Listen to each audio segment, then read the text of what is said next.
aaga u dhaxeeyo degmada Beledweyne, degmada Maxaas iyo degmada Matabaan dhul buurley oo ku yaalo ayay cadawgu waxay isku dayeen inay jidadka ka jaraan magaalooyinkaas ay kala jaraan ay kala googooyaan sida caadada u ah dadkana ku dhibaateeyaan xoolo baada uga qaadaan marka howlgal ayaa halka 8 bisha ka bilowday oo shalay ku beegneed maanta waxa dagaal soconaya aagaas buurleyda ka soconaya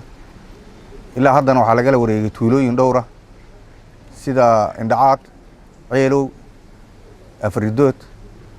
ciidankuna hadda howlgalku waa ku sii socdaa howlgalka waxa ka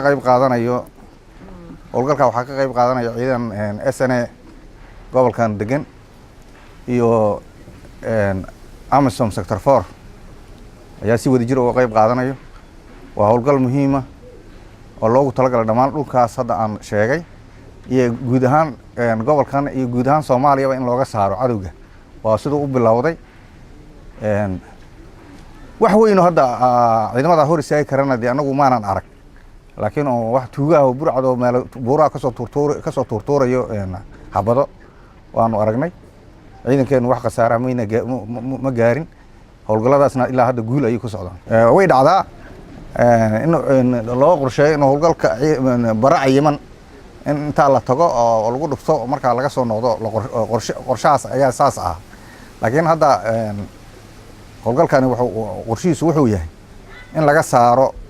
dhulka buurleyda oo ay ku gabanayeen dadkan ku dhibaateynayeen nimanka waa taqaanaa waxa waaye meeshay tagaan dadka miyiga dhibaan xoolo keenay leeyihiin walaxay ka qaadaan dhibaatay qoorta ma taqaanaa u gelinayaan dariiqadii kala xirayaan magaalooyinkii godoominayaan marka ujeedadeena marka waxa waaye marka in laga sifeeyo dhulkaas buurleyda oo si uu isku socodka degmooyinkaas hadda aan soo sheegay oo caadi u noqdo maalmahan cadawga markay dhulka ay galeen waxay dadku u sheegayeen inay dhibaato u geysanayn inay ma taqaanaa caawinayaan inay daaweynayaan laakiin cadawga shabaab ama cadawga ugus wax ma daaweeyo wax buu dilaa waa cadow wadankeena laga yaqaano wax ma caawiya wax buu dhacaa waa cadow la yaqaano oo caana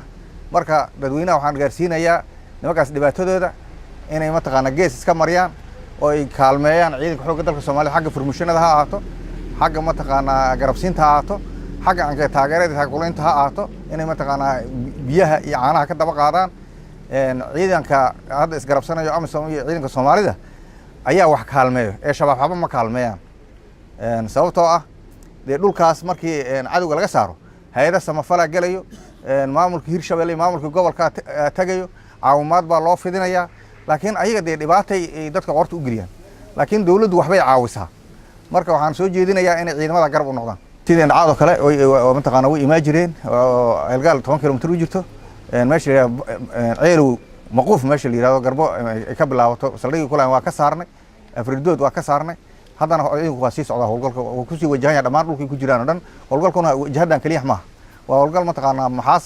ilaa ma taqaanaa Halgan ilaa hadda meesha aan joogno u dhaxeeyo oo dhulkaas buurleyda oo dhan cadawga looga safeey rabay iyo guud ahaan gobolka Hiiraan oo dhan iyo Soomaaliya oo dhan shabaab waa taqaanaa waxa waaye